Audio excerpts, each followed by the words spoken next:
ഉദ്ധാരണക്കുറവ് ഇന്ന് പല പുരുഷന്മാരും നേരിടുന്നൊരു പ്രശ്നമാണ്. പലപ്പോഴും ഫിസിക്കൽ ഹെൽത്ത് പ്രോപ്പർ ആണെങ്കിൽ പോലും മെൻ്റൽ ഹെൽത്ത് പ്രോപ്പർ അല്ലെങ്കിൽ ഉദാഹരണത്തിന് പ്രശ്നം ഉണ്ടാവും. ഉറക്കക്കുറവുള്ള ആളുകൾ ഇത് നല്ല രീതിയിൽ എന്ത് ചെയ്യും, പെട്ടെന്ന് ഉദ്ധാരണക്കുറവ് ഉണ്ടായിരിക്കും. അത് മാത്രമല്ല പെട്ടെന്ന് സ്ഖലനം സംഭവിക്കാൻ ചെയ്യും. പെട്ടെന്ന് ടൈമിംഗ് എന്തെങ്കിലും അവർക്ക് കിട്ടില്ല, ഒരു 1-2 മിനിറ്റിനുള്ളിൽ തന്നെ പെട്ടെന്ന് സ്ഖലനം സംഭവിക്കുക, അത് പ്രശ്നത്തിലേക്ക് എത്തുന്നുള്ളതാണ്. അപ്പോൾ ടെസ്റ്റോസ്റ്ററോൺ ഹോർമോൺ കുറഞ്ഞു കഴിഞ്ഞാൽ എന്ത് ചെയ്യും, ഉദ്ധാരണത്തിന് അളവും അതുപോലെ സെക്സിനോടുള്ള താല്പര്യമൊക്കെ നല്ല രീതിയിൽ കുറയും എന്നുള്ളതാണ്. നമ്മൾ നല്ല രീതിയിൽ എക്സസൈസുകൾ ചെയ്യുക.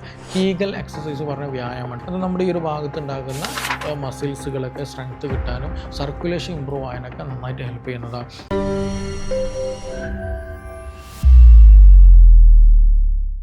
ഉദ്ധാരണക്കുറവ് ഇന്ന് പല പുരുഷന്മാരും നേരിടുന്നൊരു പ്രശ്നമാണ്. ഇതിന് പ്രായഭേദമൊന്നുമില്ല. വിവാഹം കഴിഞ്ഞതും അല്ലെങ്കിൽ വിവാഹം കഴിക്കാനിരിക്കുന്ന ആളുകൾക്ക് പോലും പലപ്പോഴും സംശയം ഉണ്ടായിരിക്കും, എനിക്ക് ശരിയായ രീതിയിൽ ഉദ്ധാരണം കിട്ടുന്നുണ്ടോ എന്നുള്ളത്. അതേപോലെ ഏജ് ആയിട്ടുള്ള ആളുകൾക്കും ഉണ്ടാകുന്ന ഒരു സംഗതി തന്നെയാണ് ഉദ്ധാരണം ശരിക്കും കിട്ടുന്നത്. ഇന്ന് പൊതുവായിട്ട് പുരുഷന്മാരിൽ കണ്ടുവരുന്ന ഒരു പ്രധാന ഒരു ഇഷ്യൂ ചോദിക്കുകയാണെന്നുണ്ടെങ്കിൽ ഞാൻ പറയും എന്താണ് ഉദ്ധാരണത്തിൻ്റെ പ്രശ്നം. പല ആളുകളും എൻ്റെ അടുത്ത് വരാറുണ്ട് എന്നുള്ളതാണ്.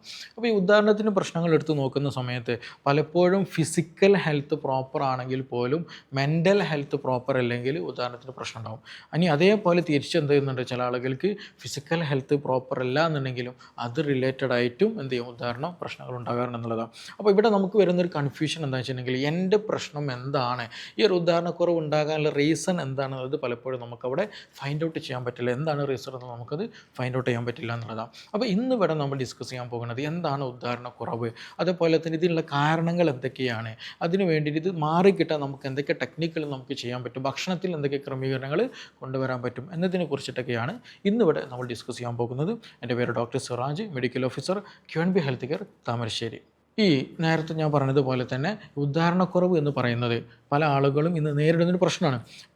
അതായത് പ്രത്യേകിച്ച് നമുക്ക് ഒരു പാർട്ട്ണറുമായിട്ട് ബന്ധപ്പെടുന്ന സമയത്ത് ഇൻസേർട്ട് ചെയ്യാൻ പറ്റുന്നില്ല, അപ്പോൾ തന്നെ നമുക്ക് ഡൗൺ ആയി പോവുക. ചില ആളുകൾ അങ്ങനെയുണ്ട്. ഇനി അതുമല്ല എന്ന് ചില ആളുകൾ പ്രശ്നം എന്താ അറിയുമോ, ഇൻസേർട്ട് ചെയ്യും പക്ഷേ കുറച്ച് അങ്ങോട്ട് എത്തുമ്പോൾ തന്നെ പെട്ടെന്ന് ഡൗൺ ആയി പോകുന്ന ഒരവസ്ഥ ഉണ്ടായിരിക്കും. ഇനി അതുമല്ല വേറൊരു കാറ്റഗറി ഉണ്ട്. എന്താണെന്ന് അറിയാം, നമുക്ക് പാർട്ട്ണർ അടുത്തെത്തുന്ന സമയത്ത് ഉദാഹരണം കിട്ടുന്നില്ല, അല്ലാതിരിക്കുന്ന സമയത്ത് രാവിലെ എഴുന്നേൽക്കുന്ന സമയത്ത് മറ്റു കണ്ടീഷനുകളിലേക്ക് എന്ത് ചെയ്യുന്നുണ്ട്, സ്വയംഭോഗം ചെയ്യുന്ന സമയത്തൊക്കെ ഉദാഹരണം കിട്ടുന്നുണ്ട്. പക്ഷേ പാർട്ട്ണറുമായിട്ട് ബന്ധപ്പെടുത്തുന്ന സമയത്ത് അല്ലെങ്കിൽ പാർട്ട്ണറുടെ അടുത്തെത്തുന്ന സമയത്ത് ഉദാഹരണം കിട്ടുന്നില്ല എന്നുള്ളതാണ്. ഈ പറഞ്ഞ കാറ്റഗറിയിൽ സംഗതി നടക്കുന്നതൊക്കെ എന്താണ്, ഉദാഹരണക്കുറവാണ്. പക്ഷേ എല്ലതും വ്യത്യസ്ത തരത്തിലും വ്യത്യസ്ത കണ്ടീഷനുകളിൽ നടക്കുന്ന എന്നുള്ളതാണ്. അതിന് പ്രധാനമായിട്ട് എടുത്ത് നോക്കുകയാണെങ്കിൽ പല ആളുകളിലും ഇന്ന് ഫിസിക്കൽ ഹെൽത്ത് ഡാമേജ് ആയി കഴിഞ്ഞാൽ എന്ത് ചെയ്യും, ഈ പറഞ്ഞ പോലെ ഉദാഹരണക്കുറവ് ഉണ്ടായിരിക്കും എന്നുള്ളതാണ്. ഫിസിക്കൽ ഹെൽത്ത് നോക്കുകയാണെന്നുണ്ടെങ്കിൽ ഇപ്പോൾ ഒരു 45 വയസ്സ് കഴിഞ്ഞിട്ടുള്ള ബഹുഭൂരിപക്ഷം ആളുകളിലും ഇന്ന് എന്തുണ്ട്, ഷുഗറുണ്ട്, പ്രഷറുണ്ട്, കൊളസ്ട്രോൾ ഉണ്ട്, ഫാറ്റി ലിവർ ഉണ്ട്, പൊണ്ണത്തടിയുണ്ട്, വയറ് ചാടിയിട്ടുണ്ട്, പിന്നെ ക്ഷീണമുണ്ട്. ഇങ്ങനെയുള്ള അസ്വസ്ഥതകൾ നല്ല രീതിയിൽ ഉണ്ടാകുന്നുള്ളതാണ്. ഈ പറഞ്ഞ എല്ലാ കാറ്റഗറി എടുത്ത് നോക്കിക്കഴിഞ്ഞാലും ഇൻസുലിൻ റെസിസ്റ്റൻസ് ഇവരുടെ ബോഡിയിൽ നല്ലോണം ഉണ്ടാക്കും എന്നുള്ളതാണ്. ഇൻസുലിൻ റെസിസ്റ്റൻസ് ഉള്ള ആളുകൾക്ക് തന്നെ എന്ത് ചെയ്യും, ഈ പറഞ്ഞതുപോലെ ഹോർമോണൽ വേരിയേഷൻസ് ഉണ്ടാകാനുള്ള സാധ്യതയുണ്ട്. അതുപോലെ സർക്കുലേഷൻ റിലേറ്റഡ് ആയിട്ടുള്ള ഇഷ്യൂസുകൾ ഉണ്ടാകാനുള്ള സാധ്യതയുണ്ട്.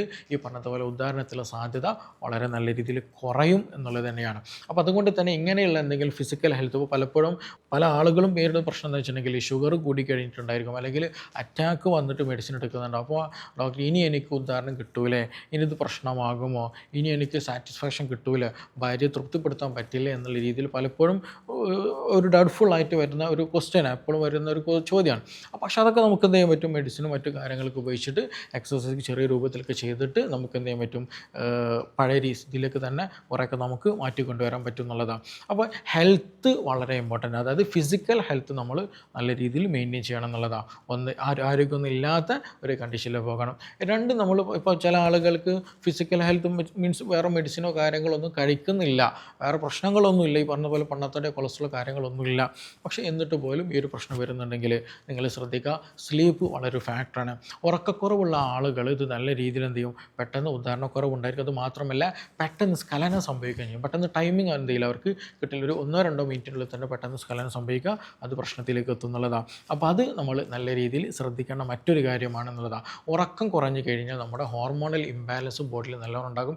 മെറ്റബോളിക് ഡിസീസ് നല്ല രീതിയിൽ വരും എന്നുള്ളതാണ്. പ്രത്യേകിച്ച് ടെസ്റ്റോസ്റ്റിറോൺ എന്ന് പറയുന്ന ഹോർമോൺ നല്ല രീതിയിൽ ഉണ്ടാകണമെന്നുണ്ടെങ്കിൽ ഈ പറഞ്ഞതുപോലെ ടെസ്റ്റോസ്റ്റിറോൺ എന്താണ്, പുരുഷ ഹോർമോണാണ്. അപ്പോൾ ഉദാഹരണം കിട്ടണമെങ്കിൽ അത് വളരെ ഇമ്പോർട്ടൻ്റാണ്. അപ്പോൾ ഉറക്കം കുറഞ്ഞു കഴിഞ്ഞാൽ എന്ത് ചെയ്യും, ഈ ഹോർമോണിൻ്റെ അളവ് അല്ലെങ്കിൽ പ്രൊഡക്ഷൻ കുറയും എന്നുള്ളതാണ്. പലപ്പോഴും നമുക്കറിയാം രാവിലെ എഴുന്നേൽക്കുന്ന സമയത്ത് പല ആളുകൾക്ക് ഉദാഹരണം ഉണ്ടായിരിക്കും. എന്തുകൊണ്ടാണിത്? ആ ഒരു സമയത്ത് ടെസ്റ്റോസ്റ്റിറോൺ നല്ല പീക്ക് ലെവലിൽ നിൽക്കുന്ന കണ്ടീഷൻ. അപ്പോൾ ടെസ്റ്റോസ്റ്റിറോൺ ഹോർമോൺ കുറഞ്ഞു കഴിഞ്ഞാൽ എന്ത് ചെയ്യും, ഉദാഹരണത്തിന് അളവും അതുപോലെ സെക്സിനോടുള്ള താല്പര്യമൊക്കെ നല്ല രീതിയിൽ കുറയും എന്നുള്ളതാണ്. ഇനി മൂന്നാമതൊരു കാറ്റഗറി, അത് പലതും സൈക്കോളജിക്കലി വരുന്ന ഫാക്ടർ. അതായത് ഡിപ്രഷൻ വരിക, ആങ്സൈറ്റി വരിക, ടെൻഷൻ വരിക, ഓവർ തോട്ട്സ് വരിക. ഇപ്പോൾ ഞാൻ നേരത്തെ പറഞ്ഞതുപോലെ ചില ആളുകൾ ബന്ധപ്പെടുന്നതിൻ്റെ ഇടയിൽ ചിലപ്പോൾ എന്ത് ചെയ്യും, ഡൗൺ ആയി വരും. അതുവരെ പ്രശ്നമൊന്നും ഉണ്ടായിരിക്കില്ല. കാരണം ഈ ബന്ധപ്പെടുന്നതിൻ്റെ ഇടയിൽ ചിലപ്പോൾ ഒരു തോട്ട്സ് വരും, ഇതിപ്പോൾ എനിക്ക് പറ്റുന്നില്ല, ഇത് ഡൗൺ ആയി പോകുന്നുണ്ടോ, ഞാൻ ഓക്കെ അല്ലേ.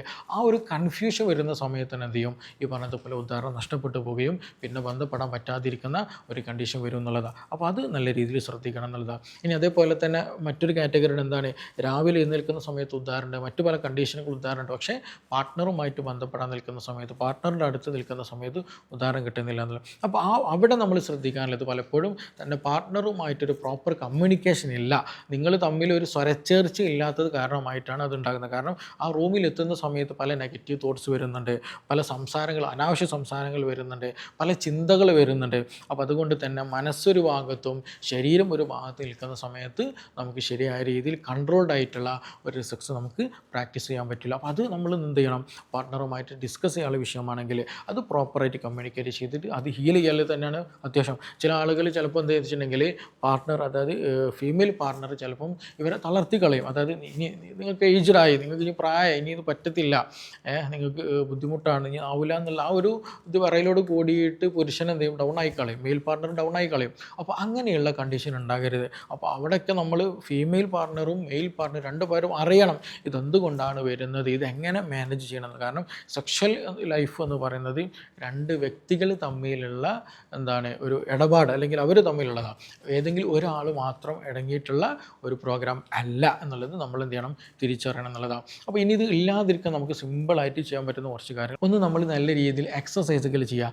കീഗൽ എക്സസൈസ് പറഞ്ഞ വ്യായാമമുണ്ട്, നമുക്ക് യൂട്യൂബിലൊക്കെ സെർച്ച് ചെയ്താൽ നോക്കിയാൽ കിട്ടും എന്നുള്ളത്. അത് നമ്മുടെ ഈ ഒരു ഭാഗത്തുണ്ടാകുന്ന മസിൽസുകളൊക്കെ സ്ട്രെങ്ത്ത് കിട്ടാനും സർക്കുലേഷൻ ഇമ്പ്രൂവ് ആകാനൊക്കെ നന്നായിട്ട് ഹെൽപ്പ് ചെയ്യുന്നതാണ്. അപ്പോൾ അതുകൊണ്ട് തന്നെ കുറച്ച് ടൈമിങ് കിട്ടാനും ഉദാഹരണം കിട്ടാനൊക്കെ എന്ത് ചെയ്യും, അത് നല്ല രീതിയിൽ നമുക്ക് സഹായിക്കുന്നതാണെന്നുള്ളതാണ്. അതുമാത്രമല്ല, നല്ല കൊളസ്ട്രോളും പൊണ്ണത്തടിയൊക്കെയുള്ള ആളുകൾ നല്ല രീതിയിൽ എക്സസൈസ് ചെയ്യണം.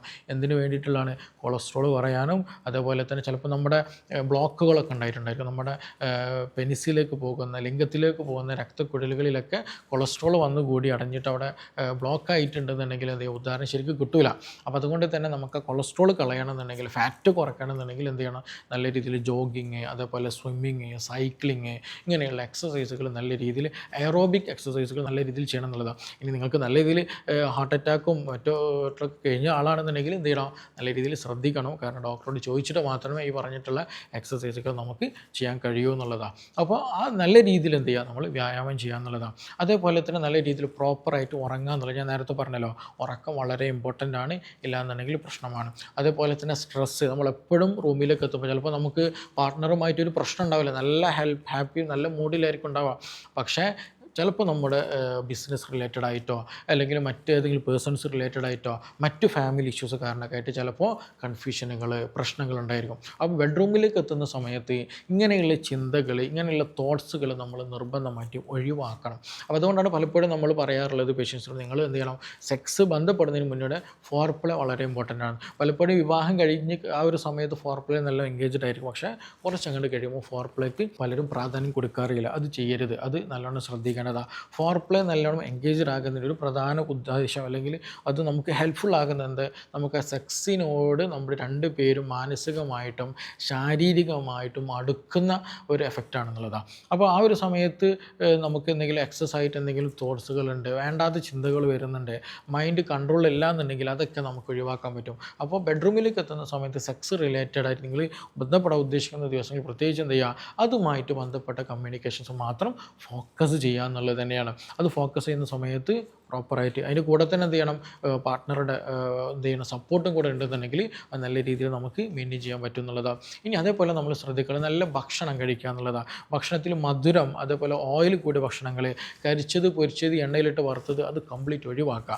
ആവശ്യത്തിന് നല്ല വെജിറ്റബിൾസ്, ഫ്രൂട്ട്സ്, നല്ല പ്രോട്ടീൻ നമ്മൾ കഴിക്കാൻ ശ്രദ്ധിക്കുക. ഒമേഗ 3 വളരെ നല്ലതാണ്. അത് നല്ല രീതിയിൽ നമ്മുടെ ഈ രക്തക്കുഴലുകൾ ക്ലീൻ ആക്കാനും നല്ലതാണ്. അതുപോലെ നല്ല കൊളസ്ട്രോൾ അടങ്ങിയിട്ടില്ല നട്ട്സുകൾ ഉൾപ്പെടുത്തുക, എസ്പെഷ്യലി ബദാം, പിസ്ത, അക്രൂട്ട് ഇങ്ങനെയുള്ള ഡ്രൈ ഫ്രൂട്ട്സുകൾ നല്ല രീതിയിൽ ഉൾപ്പെടുത്തുക. അതുപോലെ തന്നെയാണ് നല്ല മീനുകൾ, മത്സ്യം ഉൾപ്പെടുത്തുക. ഇതൊക്കെ എന്ത് ചെയ്യും, നല്ല കൊളസ്ട്രോൾ കൂട്ടാനും ചീത്ത കൊളസ്ട്രോൾ കുറയ്ക്കാനും സർക്കുലേഷൻ ഇമ്പ്രൂവ് ആക്കാനൊക്കെ അത് നന്നായിട്ട് ഹെൽപ്പ് ചെയ്യും എന്നുള്ളതാണ്. അതുപോലെ നല്ല രീതിയിൽ എക്സസൈസ് ഒക്കെ ചെയ്യുക. എക്സസൈസ് ചെയ്യുമ്പോൾ നമുക്ക് എന്ത് ചെയ്യും, മസ്കുലാർ മൂവ്മെൻറ്റ് കൂടുതൽ കിട്ടാനും ഈ പറഞ്ഞതുപോലെ ടെസ്റ്റോസ്റ്ററോൺ എന്ന് പറയുന്ന ഹോർമോൺ ഇമ്പ്രൂവ് ആക്കാനൊക്കെ അത് നന്നായിട്ട് ഹെൽപ്പ് ചെയ്യണതാണ്. അപ്പോൾ അതെന്ത് ചെയ്യാം, നമ്മൾ ചെയ്യാന്നുള്ളതാണ്. അതുപോലെ ഭക്ഷണത്തിൽ ബീട്രൂട്ട് നല്ല രീതിയിൽ ഉൾപ്പെടുത്തുക. അതുപോലെ തന്നെ വാട്ടർമെലൺ വളരെ നല്ലത്. അപ്പോൾ ഇതിലൊക്കെ എന്താ വെച്ചിട്ടുണ്ടെങ്കിൽ നൈട്രിക് ഓക്സൈഡ് എന്ന് പറയുന്ന ഒരു കമ്പോണൻ്റ് ഉണ്ട്. അതിൻ്റെ പ്രൊഡക്ഷൻ കൂട്ടാനും ഈ പറഞ്ഞതുപോലെ സർക്കുലേഷൻ ഇമ്പ്രൂവ് ആക്കാനും നമ്മുടെ രക്തക്കുഴലുകളുടെ ഹെൽത്ത് മെയിൻറ്റെയിൻ ചെയ്യാൻ എന്ത് ചെയ്യും, അത് നന്നായിട്ട് ഇപ്പോൾ LRG എന്ന് പറയുന്ന സപ്ലിമെൻ്റ് ഉണ്ട്. അതൊക്കെ വളരെ നല്ലതാണ്. പക്ഷെ അത് ഡോക്ടറോട് ചോദിച്ചിട്ട് കഴിക്കാൻ പാടുള്ളൂ, എല്ലാവരും വാങ്ങി കഴിക്കുകയും ചെയ്യരുത്. അപ്പോൾ അങ്ങനെ ഒരുപാട് മാർക്കറ്റിൽ അവൈലബിൾ ആയിട്ടുള്ള സംഗതികളുണ്ട്. പക്ഷെ നമുക്ക് എന്ത് ചെയ്യാം, സിമ്പിളായിട്ട് നമുക്ക് നല്ല അനാറ് വളരെ നല്ലതാണ്, ഈത്തപ്പഴം കഴിക്കുന്നത് നല്ലതാണ്. അതേപോലെ തന്നെയാണ് ഈ ഇങ്ങനെയുള്ള സംഗതി ഫ്രൂട്ട്സുകളൊക്കെ നല്ലോണം കഴിക്കുകയാണെന്നുണ്ടെങ്കിൽ എന്ത് ചെയ്യും, ഈ നൈട്രിക് ഓക്സൈഡ് കൂടാനും സർക്കുലേഷൻ ഇമ്പ്രൂവ് ചെയ്യാനും എന്ത് ചെയ്യും, നമുക്ക് നല്ല രീതിയിൽ ഹെൽപ്പ് ചെയ്യുന്നുള്ളതാണ്. അപ്പോൾ ചുരുക്കി പറഞ്ഞിട്ടുണ്ടെങ്കിൽ ഇതൊക്കെ നമുക്ക് ക്ലിയർ ചെയ്യാൻ പറ്റുന്ന വിഷയങ്ങളേ ഉള്ളൂ. നമുക്ക് കൂടുതൽ കാലം മരുന്ന് കഴിക്കേണ്ട ആവശ്യമൊന്നുമില്ല, കൂടുതൽ വറീഡ് ആവേണ്ട കേസ്, കൂടുതൽ ടെസ്റ്റ് ഒന്നും ചെയ്യേണ്ടതൊന്നുമില്ല. ബഹുഭൂരിപക്ഷം ആളുകളിലും ഇത് നമുക്ക് കുറച്ച് ആളുകളിൽ ഹോർമോണൽ, കുറച്ച് ടെൻഷൻ റിലേറ്റഡ്, കുറച്ച് സ്ലീപ്പ് റിലേറ്റഡ്, ചിലപ്പോൾ നമ്മുടെ ലൈഫ് സ്റ്റൈൽ, ഭക്ഷണം റിലേറ്റഡ് അങ്ങനെയൊക്കെ വരുന്നതാണ്. അപ്പോൾ അത് നമ്മൾ ക്ലിയർ ചെയ്താൽ തന്നെ നമുക്കിത് കംപ്ലീറ്റ് നല്ല രീതിയിലൊരു സെക്ഷൽ ലൈഫ് നമുക്ക് റീഗെയിൻ ചെയ്ത് കൊണ്ടുപോകാൻ പറ്റും. അതിൽ യാതൊരു സംശയവുമില്ല. അപ്പോൾ ഈ വിഷയത്തിൽ നിങ്ങൾക്ക് ഇനി എന്തെങ്കിലും സംശയങ്ങളുണ്ട്, കൂടുതൽ അറിയാനൊക്കെ താല്പര്യമുണ്ടെങ്കിൽ താഴെ തന്നിട്ടുള്ള നമ്പറിൽ ബന്ധപ്പെടാവുന്നതാണ്. നമുക്കിനി മറ്റൊരു വിഷയവുമായി ബന്ധപ്പെട്ട് വീണ്ടും കാണാം. Thank you.